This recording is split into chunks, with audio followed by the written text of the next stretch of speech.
राजस्थान खनिज नीति 2015 बनाई जाकर इसमें समय समय पर संशोधन किए गए हैं।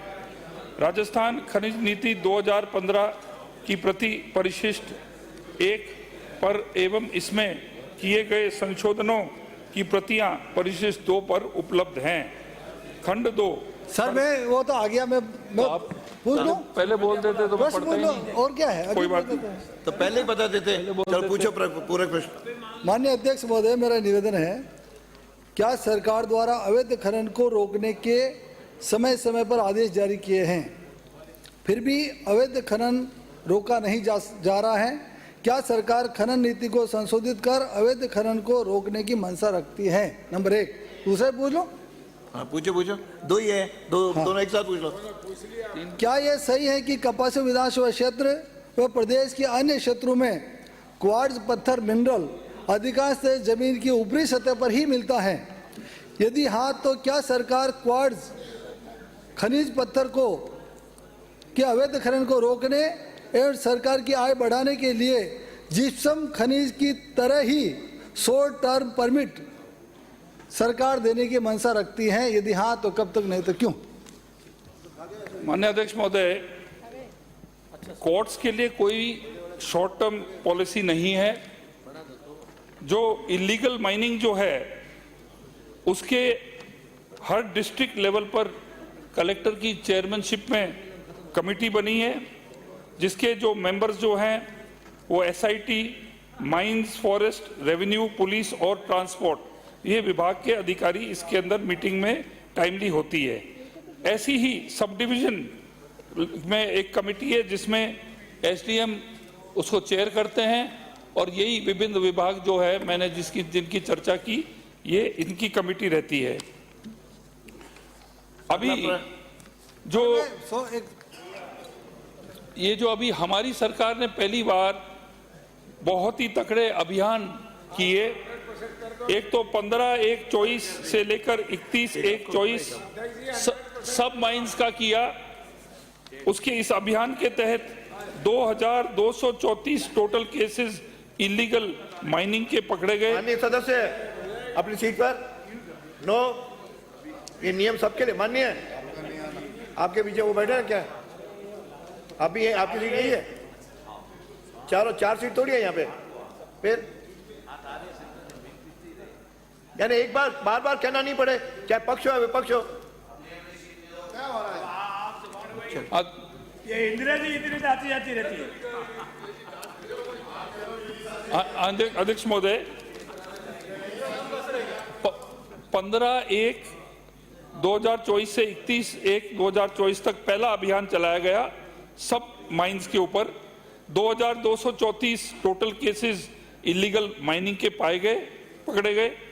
1.48 लाख टन जो मिनरल्स जो है वो सीज किए गए। पेनल्टी जो रिकवर हुई वो 35.59 करोड़। व्हीकल्स जो सीज हुई जिसके अंदर जेसीबी, एक्सकवेटर्स, पोकलेन, वो 129। अन्य मशीनरीज जो थी, डंपर्स, ट्रैक्टर्स 1902। एफआईआर रजिस्टर हुई 564 और 264 लोग ये अरेस्ट हुए ऑल राजस्थान सब मिनरल्स पर। दूसरा जो अभियान था वो बनास और चंबल की बजरी माइनिंग के ऊपर था। 1 मई 2024 से 15 मई 2024 कुल केस जो रजिस्टर हुए 208। ये अभियान तो चल रहा है। माननीय मंत्री महोदय, आपने इलीगल माइनिंग के बारे में बोला कि क्या किया जा रहा है, तो उसी का जवाब दे रहा हूँ। क्या किया जा रहा है वो बता रहे हैं। उसी का 2 मिनट सुनो। प्रश्न ऐसा पूछोगे तो अभी है 5 मिनट है, अभी चिंता मत करो।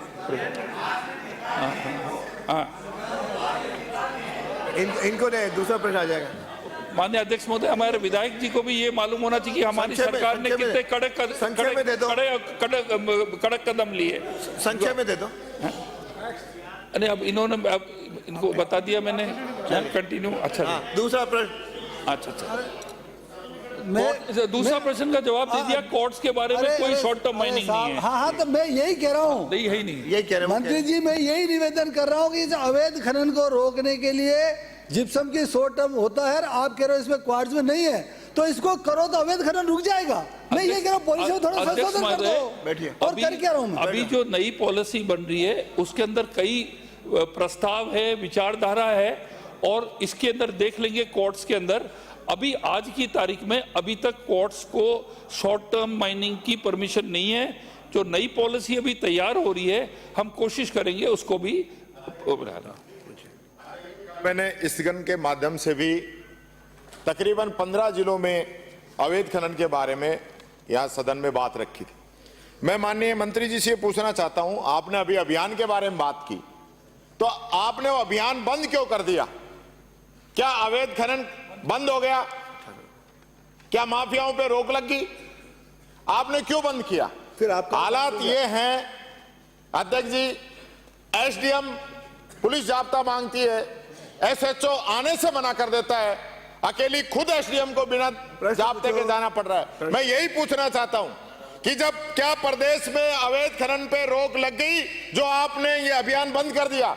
ये अभियान एक सेटिंग कराने के लिए चलाया गया था और सेटिंग होते ही अभियान को बंद कर दिया गया। आप जवाब दे दीजिए मंत्री जी। ये प्रश्न है ही नहीं, ये प्रश्न ही नहीं है। अगला प्रश्न है माननीय अध्यक्ष महोदय, माननीय अध्यक्ष महोदय, माननीय अध्यक्ष महोदय, माननीय अध्यक्ष महोदय, प्रश्न संख्या 3957। अरे अरे आप माननीय अध्यक्ष माननीय महोदय, अध्यक्ष महोदय, प्रश्न संख्या माननीय 3957। अध्यक्ष महोदय, माननीय अध्यक्ष महोदय, माननीय अध्यक्ष महोदय, आप 5 साल में छठी करके खा गए सारा काम को। बैठिए, प्रश्नकाल है भाई, सब क्यों खड़े हो गए? ये पूछ रहे माननीय अध्यक्ष महोदय, प्रश्न संख्या 3957। बैठिए, अशोक जी बैठिए, मैं नाम से पुकार हूँ। बैठिए बैठिए बैठिए, सब लोग बैठिए बैठिए। मिस्टर रोहित, ये आखिरी बार कह रहा हूँ, रोजाना खड़े हो जाते हो। ये सदन है क्या? ये हॉस्टल है क्या या कॉलेज है? इनकी 5 साल मैं उन्हें उधर करो, आप क्यों खड़े हुए? उधर तब डांटो जब आप अपनी सीमा में रहो, दोनों बराबर नहीं हो। मतलब एक सीमा है, एक जना आपका नेता पूछ रहा है, उत्तर में दिलवा रहा हूँ, खड़े हो जाते हो। माननीय अध्यक्ष महोदय, कोई एक मिनट रुको अंशुमान। माननीय अध्यक्ष महोदय, शत्रुघ्न, मैं शत्रुघ्न जी नेता बैठो। प्रतिपक्ष का जवाब दे रहा हूं। मैं माननीय अध्यक्ष महोदय, अपनी सीट पर ही सभी लोग रहेंगे।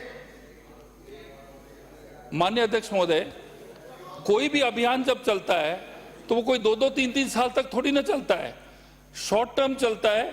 और जो वो मैंने फिगर्स दिए जो बीच में माननीय हमारे प्रश्नकर्ता ने इंटरवीन कर दिया, आप फिगर्स तो देखिए कि कितना एक्शन लिया गया। आप ये कह दें कि 15-15 दिन के अंदर इतने सीजर्स हुए, इतने ट्रैक्टर पकड़े, इतनी वसूली हुई, क्या वो गलत था?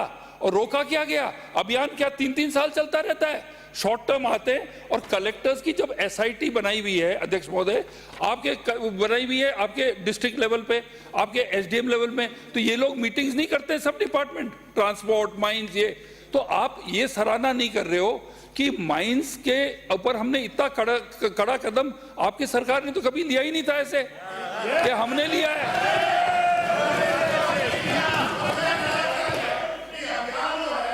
ने चलाया और कोई अभियान लंबे नहीं चलते हैं। कैसे नहीं चलते? ऐसे ऐसे अभियान चले प्रदेश में और देश के अंदर, जब तक कुछ व्यवस्था पे पूरी रोक नहीं।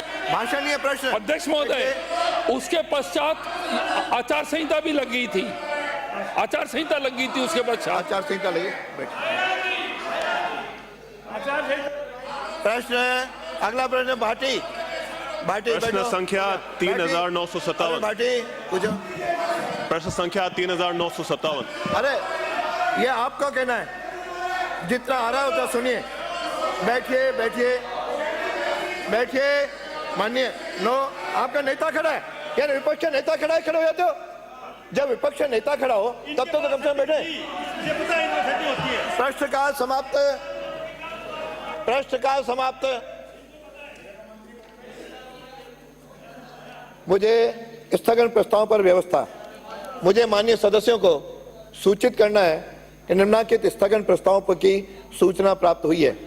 श्री गणेश राज बंसल सदस्य की ओर से हनुमानगढ़ तहसील में digital India land record modernization program के तहत जमीनों का रिकॉर्ड ऑनलाइन किए जाने से किसानों को आ रही परेशानी से उत्पन्न स्थिति के संबंध में श्री रोहित बोहरा सदस्य की ओर से प्रदेश में जुलाई माह से प्रारंभ शैक्षणिक सत्र में आवश्यक शिक्षण व्यवस्थाओं एवं अन्य संस्थाओं की कमी से उत्पन्न स्थिति के संबंध में श्री गणेश गोगरा सदस्य की ओर से उदयपुर के गांव पोपलिटी में दूषित जल से सेवन से हुई मौतों से उत्पन्न स्थिति के संबंध में श्री हरिमोहन शर्मा सदस्य की ओर से विधानसभा क्षेत्र बूंदी के मुख्यालय पर मिनी सचिवालय के अभाव से उत्पन्न स्थिति के संबंध में श्री जुबेर खां सदस्य की ओर से विधानसभा क्षेत्र रामगढ़ की पंचायत समिति गोविंदगढ़ के प्रधान एवं उप प्रधान के वार्ड नगर पालिका क्षेत्र में आने से उत्पन्न स्थिति के संबंध में डॉक्टर प्रियंका चौधरी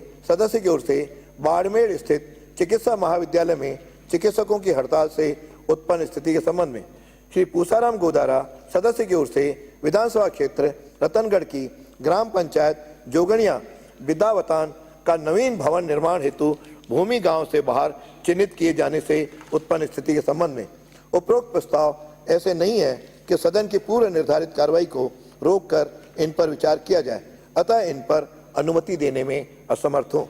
श्री अमित चाचाण सदस्य की ओर से विधानसभा क्षेत्र नोहर और भादरा के काश्तकारों को विगत 3 वर्षों से प्रधानमंत्री फसल बीमा योजना के अंतर्गत क्लेम नहीं मिलने से उत्पन्न स्थिति के संबंध में श्री ललित यादव सदस्य की ओर से प्रदेश में स्टेट हाईवे पर अतिक्रमण एवं अवैध टोल वसूली से उत्पन्न स्थिति के संबंध में श्री मनीष यादव सदस्य की ओर से प्रदेश में दुग्ध उत्पादन को बढ़ावा देने के लिए पशुपालकों को दिए जाने वाले अनुदान की बकाया राशि का भुगतान न किए जाने से उत्पन्न स्थिति के संबंध में श्री रविंद्र सिंह भाटी सदस्य की ओर से पचपदरा स्थित रिफाइनरी में अधिकारियों की लापरवाही से हो रही दुर्घटनाओं से उत्पन्न स्थिति के संबंध में उपरोक्त प्रस्ताव भी ऐसे नहीं है कि सदन की पूर्व निर्धारित कार्रवाई को रोककर इन पर विचार किया जाए।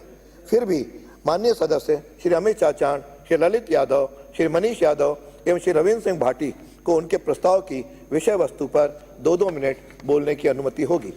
प्रक्रिया नियम 295 के अंतर्गत प्राप्त सूचनाएं श्री लालाराम बैरवा सदस्य की ओर से विधानसभा क्षेत्र शाहपुरा में अवैध रूप से संचालित बजरी एवं पत्थर के खनन पर अंकुश लगाए जाने के संबंध में श्री कंवर लाल सदस्य की ओर से विधानसभा क्षेत्र अंता में मांगरोल सीस वाली अंता सागोद सड़क पर रेलवे ओवरब्रिज का निर्माण करवाए जाने के संबंध में श्री रामनिवास गावड़िया सदस्य की ओर से उपखंड मुख्यालय पर्वत स्तर पर उप जिला अस्पताल का कार्य शीघ्र प्रारंभ करवाए जाने के संबंध में श्री बाल मुकुंद आचार्य सदस्य की ओर से प्रदेश के पुलिस विभाग में कार्यरत पुलिस कर्मियों के वेतन एवं भत्तों में बढ़ोतरी किए जाने के संबंध में श्री अर्जुन लाल जिंगर सदस्य की ओर से विधानसभा क्षेत्र कपासन में प्रधानमंत्री एवं मुख्यमंत्री किसान सम्मान निधि की राशि से वंचित किसानों को राशि का भुगतान किए जाने के संबंध में श्री फूल सिंह मीणा सदस्य की ओर से विधानसभा क्षेत्र उदयपुर ग्रामीण के कतिपय विद्यालयों के क्षतिग्रस्त भवनों का निर्माण करवाए जाने के संबंध में श्री गणेश गोगरा सदस्य की ओर से विधानसभा क्षेत्र डूंगरपुर के ग्रामदानी ग्रामों के अध्यक्षों का चुनाव करवाए जाने के संबंध में श्री कैलाश चंद्र वर्मा सदस्य की ओर से कार्यालय सहायक कलेक्टर एवं कार्यपालक मजिस्ट्रेट जयपुर द्वितीय का नाम परिवर्तित कर ACM बगरू किए जाने के संबंध में श्री महेंद्र पाल मीणा सदस्य की ओर से विधानसभा क्षेत्र जमुआ रामगढ़ में जल जीवन मिशन योजना कार्यों से क्षतिग्रस्त सड़कों की मरम्मत नहीं किए जाने से आम जन को हो रही परेशानी के संबंध में श्री सुशीला रामेश्वर डूडी सदस्य की ओर से प्रदेश के किसानों एवं आम जन को घरेलू एवं कृषि कनेक्शन हेतु आवश्यक विद्युत उपकरण शीघ्र उपलब्ध करवाए जाने के संबंध में श्री नरेंद्र बुडानिया सदस्य की ओर से नगर पालिका तारानगर के वार्ड संख्या 1 में बारिश के पानी की निकासी के संबंध में श्री अर्जुन लाल सदस्य की ओर से विधानसभा क्षेत्र बिलाड़ा की पेयजल समस्या का स्थायी समाधान किए जाने के संबंध में श्री लक्ष्मण सदस्य की ओर से प्रदेश में उच्च गुणवत्ता की सड़कों तथा पुलियाओं का निर्माण करवाए जाने के संबंध में श्री सुरेश मोदी सदस्य की ओर से राजस्थान विश्वविद्यालय के छात्र की प्रशासन की लापरवाही से हुई असामयिक मृत्यु की जांच करवाकर कार्रवाई किए जाने के संबंध में माननीय सदस्यों को उनके द्वारा दी गई सूचना को पढ़ने की अनुमति होगी। आज दिनांक 30 को शून्यकाल बोलने हेतु 52 पर्चियां प्राप्त हुई, जिनमें से शलाका द्वारा 4 पर्चियां निकाली गईं, जो निम्नानुसार हैं। श्री कालूराम सुकेत से डग 103 किलोमीटर सड़क का निर्माण करवाया जावे व इस सड़क पर टोल को फ्री किया जाए के संबंध में चर्चा। श्री पब्बाराम बिश्नोई फलोदी विधानसभा क्षेत्र में पेयजल संबंधी समस्याओं पर व्यापक चर्चा के संबंध में। श्री राजेंद्र विधानसभा क्षेत्र महुआ में बिजली की जबरदस्त कटौती से ग्रामीण क्षेत्रों में उत्पन्न समस्याओं पर चर्चा। श्री जितेंद्र कुमार गोठवाल विगत 5 वर्षों में विधानसभा क्षेत्र खंडार में केंद्र सरकार की RDSS स्कीम के द्वारा कोई कार्य नहीं होने से विद्युत संबंधी समस्याओं के संबंध में। श्री अमित चाचा। धन्यवाद अध्यक्ष महोदय। आपने आज बैठे मैंने कहा बाद में, अभी 0 ओवर के बाद कहा था। धन्यवाद अध्यक्ष महोदय। आपने मुझे विधानसभा की नियम प्रक्रिया 50 स्थगन के प्रस्ताव के तहत बोलने का अवसर दिया। प्रधानमंत्री फसल बीमा योजना के अंतर्गत माननीय अध्यक्ष महोदय, काश्तकार राज्य सरकार व केंद्र सरकार के द्वारा फसल का बीमा क्लेम का प्रीमियम राशि भरी जाती है। हजारों करोड़ रुपए बीमा कंपनियां लेने के बावजूद भी जब काश्तकार को क्लेम देने की बात आती है तो तरह तरह के आक्षेप लगाकर बीमा कंपनियों के द्वारा उस काश्तकारों को क्लेम नहीं दिया जाता। काश्तकारों को समय समय पर आंदोलन भी करने पड़ रहे हैं। माननीय अध्यक्ष महोदय, मैं आपके माध्यम से कहना चाहूंगा, रबी 2021-22, खरीफ 2022 तथा रबी 2022-23 में राजस्व मंडल फसल कटाई प्रयोगों पर बीमा कंपनी द्वारा मिथक आक्षेप लगाकर फसल बीमा क्लेम भुगतान को रोककर रखा है। आक्षेपों के सक्षम स्तर से निस्तारण के बावजूद भी हजारों कृषकों का फसल बीमा क्लेम भुगतान आज दिनांक तक लंबित है। खरीफ 2020 से रबी 2022 तक सैकड़ों कृषकों के बैंक खाता नंबर बंद होने, खाता नंबर बदल जाने के कारण फसल बीमा क्लेम के बाउंस पेमेंट को उस कृषक की फार्मर आईडी पर अगले सीजन में कृषक करवाए गए फसल बीमा की NCIP पोर्टल पर उपलब्ध अल्टरनेट अकाउंट बैंक खाते में कृषक के बीमा क्लेम शीघ्र भुगतान सुनिश्चित करावें। खरीफ 2022 एवं रबी 2022-23 में 10 हेक्टेयर से अधिक फसल बीमा क्लेम करवाने वाले समस्त कृषकों की फसल बीमा पॉलिसियों को बीमा कंपनी द्वारा एक पक्षीय कार्रवाई करते हुए बिना कारण स्पष्ट किए निरस्त कर दिया गया है एवं कृषकों को फसल बीमा का भुगतान नहीं किया गया है। कृपया फसल बीमा कंपनी को पाबंद करें कि उस समस्त फसल बीमा पॉलिसियों को बहाल करें एवं कृषकों के लंबित फसल बीमा क्लेम का अविलंब ब्याज सहित भुगतान करें।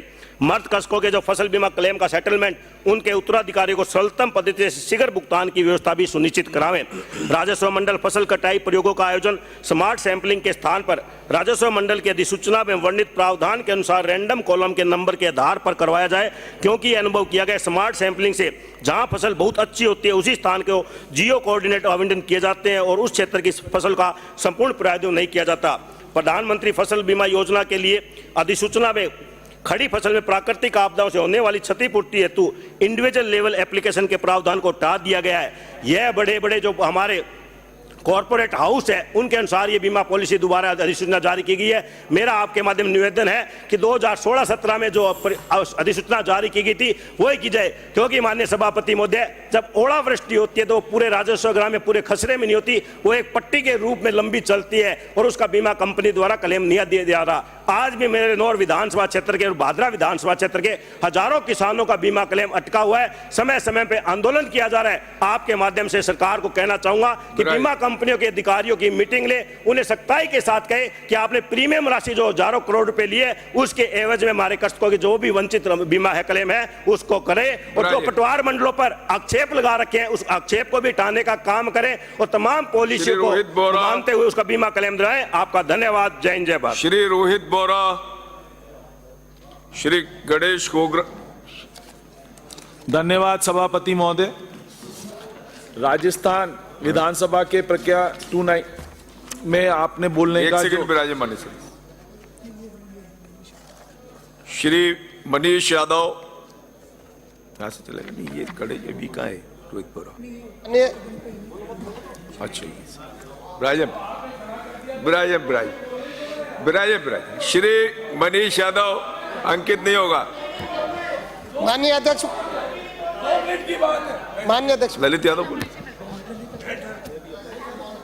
ललित यादव ठीक, अंकित नहीं होगा माननीय सदस्य का। श्री ललित यादव,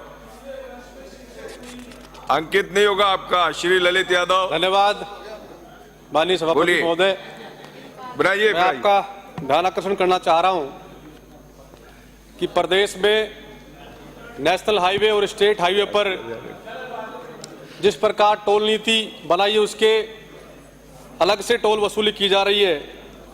सेंट्रल गवर्नमेंट की मोटर व्हीकल एक्ट और एनएच एक्ट के अनुसार 60 किलोमीटर से कम में टोल नहीं लगाया जा सकता, लेकिन दौलतपुरा से मनोहरपुर टोल की दूरी महज 35 किलोमीटर है। और संसद में माननीय केंद्रीय मंत्री नितिन गडकरी जी ने भी बात कही है कि 60 किलोमीटर से कम की दूरी पर कोई टोल होगा तो तुरंत प्रभाव से हटा दिया जाएगा। और उन्होंने आधार कार्ड के हिसाब से छूट देने की बात कही है। तो मेरा निवेदन है कि इसको जो 60 किलोमीटर से कम की दूरी पर उनको हटाने का काम किया जाए और आधार कार्ड से छूट देने का काम किया जाए। राजस्थान स्टेट मोटर एक्ट के अनुसार 40 किलोमीटर दूरी पर टोल की बात करी है, लेकिन अलवर से भरतपुर पर 4 टोल लगाए हुए हैं। मैं आपका ध्यान यहाँ भी करना चाहता हूँ कि आप लोग इस ओर भी ध्यान दें, जिससे कि जनता को ये परेशानी का सामना नहीं करना पड़े। माननीय अध्यक्ष सभापति महोदय, मेरे विधानसभा क्षेत्र में मुंडावर से लेकर सोडावास से लेकर के अजर का एक सड़क बनी, जो सड़क 55 करोड़ रुपए की लागत से बनी। और उस सड़क में रास्ते में एक भानोद बाईपास आता है, जहां पर एक मकान की वजह से वो सड़क रुकी हुई है। मेरा सरकार से निवेदन है कि उस सड़क को पूरी करें, जिससे आम जन को राहत मिल सके। चाहे भले ही आप वहां ओवरब्रिज बनाएं या भले ही दोबारा जमीन अधिग्रहण करें, लेकिन जनता को रास्ता तो उपलब्ध कराएं। जनता को बड़ी परेशानी हो रही है, इसका भी आप लोग काम करेंगे। माननीय सभापति महोदय, मैं आपका ध्यान करना चाहता हूं कि दिल्ली से जयपुर से लेकर के और शाजापुर तक जो हाईवे है उस पर भी बहुत सारा अतिक्रमण हो रखा है, जिनसे आए दिन दुर्घटना हो रही है। उस पर भी आप लोग ध्यान देने का काम करें, जिससे कि राजस्थान की जनता को लाभ मिल सके और ध्यान देने की आवश्यकता है। बहुत धन्यवाद। माननीय अध्यक्ष महोदय, विधानसभा कार्य संचालन एवं प्रक्रिया के नियम 50 के अंतर्गत स्थगन प्रस्ताव पर मौका देने के लिए धन्यवाद। माननीय अध्यक्ष महोदय, प्रदेश की कृषि प्रधान अर्थव्यवस्था में पशुपालन व्यवसाय का बड़ा महत्व है। प्रदेश में पशुपालन न केवल जीविकोपार्जन का आधार है, बल्कि रोजगार और सामान्य आय का भी एक विशेष स्रोत है। प्रदेश में पशुपालकों को आर्थिक संबल प्रदान करने के उद्देश्य से तत्कालीन कांग्रेस सरकार ने बजट वर्ष 2013-14 में मुख्यमंत्री दुग्ध उत्पादक संबल योजना के तहत सहकारी दुग्ध उत्पादक संघों में दूध की सप्लाई करने वाले पशुपालकों को 2 रुपए प्रति लीटर की दर से अनुदान दिया जाता था, जो बाद में भारतीय जनता पार्टी की उस समय तत्कालीन सरकार ने बंद कर दिया। लेकिन 1 फरवरी 2019 से वापस कांग्रेस सरकार ने इसको शुरू किया और बजट वर्ष 2022-23 में ये जो राशि थी 2 रुपए से बढ़ा करके 5 रुपए कर दिया। पिछले 7 महीनों से प्रदेश के 5 लाख पशुपालकों का जो अनुदान था, जिसकी अनुमानित राशि 250 करोड़ रुपए वो बकाया चल रही है। प्रदेश का पशुपालक जो आर्थिक संबल जिसका टूट चुका है, जिस तरीके से आज प्रदेश में किसानों की स्थिति है, किसान पशुपालन करके अपनी अर्थव्यवस्था चलाता है। आप देखेंगे चारा का भाव 320 रुपए प्रति मन है, आप काकड़ा खल जो 55 रुपए प्रति केजी है, पानी का टैंकर 450 रुपए में आता है। मैं मांग करना चाहता हूं कि न्यूनतम समर्थन मूल्य खाद्यान्न की तरह दूध में भी न्यूनतम समर्थन मूल्य जो 4 रुपए प्रति फैट के हिसाब से मिनिमम 50 रुपए करने का आप ध्यान दिलाएं। और ये आवश्यक है, क्योंकि 7 महीने से हमारे पशुपालकों का जो संयम टूटा हुआ है, प्रदेश की भाजपा सरकार उनका संयम और उनके संयम का परिचय ले रही है। मैं सदन से मांग करना चाहता हूं कि प्रदेश के पशुपालकों की तरफ ध्यान दे करके उनको न्याय दिलाने का काम करें, उनको अनुदान देने का काम करें। बहुत बहुत धन्यवाद। बहुत बहुत धन्यवाद सभापति महोदय। मैं निवेदन करना चाहूंगा आपके माध्यम से प्रदेश की सरकार से कि बाड़मेर जैसलमेर में कई सारी मल्टीनेशनल कंपनीज है, उसके अंदर कई सारे मजदूर वहां काम करते हैं। कल की अगर घटना की एक बात करूं तो रिफाइनरी के अंदर एक मजदूर की मौत होती है। मौत का मुख्य कारण किसी भी तरीके की कोई सुरक्षा व्यवस्था उन्हें उपलब्ध नहीं करवाई गई थी, जिसके कारण यह घटना घटित हुई। मैं बताना चाहूंगा कि आए दिन ऐसी दुर्घटनाएं हो रही है, मजदूरों की मौत हो रही है। ज्यादातर जो मजदूर है वो यूपी और बिहार के हैं, उन बेचारों की कोई बात करने तक नहीं आता और न कोई उनके दुख को, उनके दर्द को आगे तक रख पाता है।